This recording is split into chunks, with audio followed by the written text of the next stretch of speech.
Il y a 2000 ans, un homme monte sur une colline avec une croix sur le dos. Il titube, il chute, le peuple regarde. Certains pleurent, d'autres se moquent. Lui ne dit rien, il avance. Il sait que cette mort-là est un passage, pas une fin. Aujourd'hui, ce n'est plus un homme qui porte cette croix, c'est un peuple entier, c'est nous. Et le Golgotha, ce n'est plus une colline en pierre, c'est une pente invisible qui s'appelle crise économique, solitude, guerre, mensonge d'État. C'est cette sensation que tout s'effondre, que plus rien n'a de sens. Les trahisons politiques, les élites corrompues, les illusions qui tombent une après une. Comme les clous enfoncés dans la chair, un pour le travail qu'on nous vole, un autre pour la vérité qu'on nous cache, un troisième pour l'avenir qu'on nous refuse. Oui, nous sommes en croix, et c'est insupportable, mais ce n'est pas absurde. Parce que ce que raconte la croix, ce n'est pas une soumission. Ce n'est pas la fin, c'est la traversée. Et toute traversée a un prix. Il faut descendre au fond du gouffre pour comprendre qu'on peut se relever. Il faut être privé de tout pour redonner de la valeur à ce qui compte vraiment. Il faut parfois mourir symboliquement pour renaître dans la vérité. Chacun d'entre nous porte un fardeau, visible ou invisible, un poids sur les épaules, une douleur dans le cœur, une épreuve dans le silence. Mais ce fardeau, aussi lourd soit-il, n'est qu'un fardeau. Il nous façonne, il nous révèle, il nous arrache à l'artifice pour nous ramener au réel.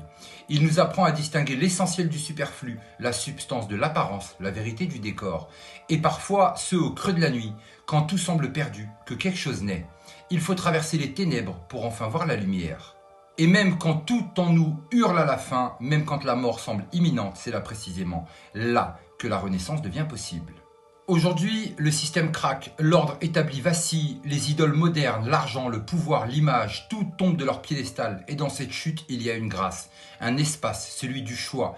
Pâques, ce n'est pas juste une fête, c'est un message. On ne ressuscite pas sans mourir d'abord. On ne construit pas l'avenir sur les mensonges du passé. Il faut que quelque chose meure pour que quelque chose de vrai naisse. Et ce peuple qu'on croyait endormi, asphyxié, résigné, il bouge, il grogne, il comprend.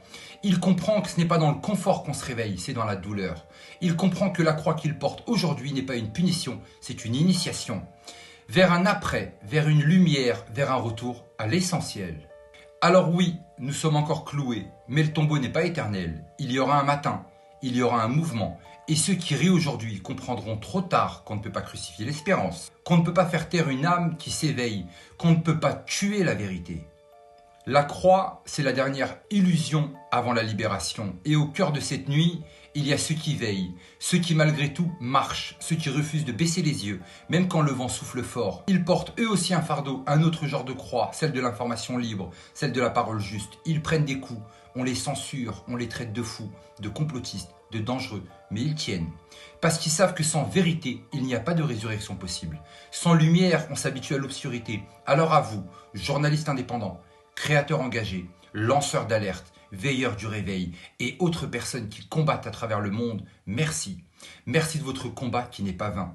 Vous êtes ceux qui tiennent la corde pendant la nuit. Et à tous ceux qui dans l'ombre refusent d'abdiquer, qui parlent, qui cherchent, qui doutent, mais avancent, bonne fête de Pâques à tous. Que cette période vous donne la force de traverser ce qui doit l'être et de croire encore envers et contre tous à la lumière qui vient. Parce que si le mensonge a des palais, la vérité, elle, a été crucifiée et c'est souvent par eux qu'elle revient.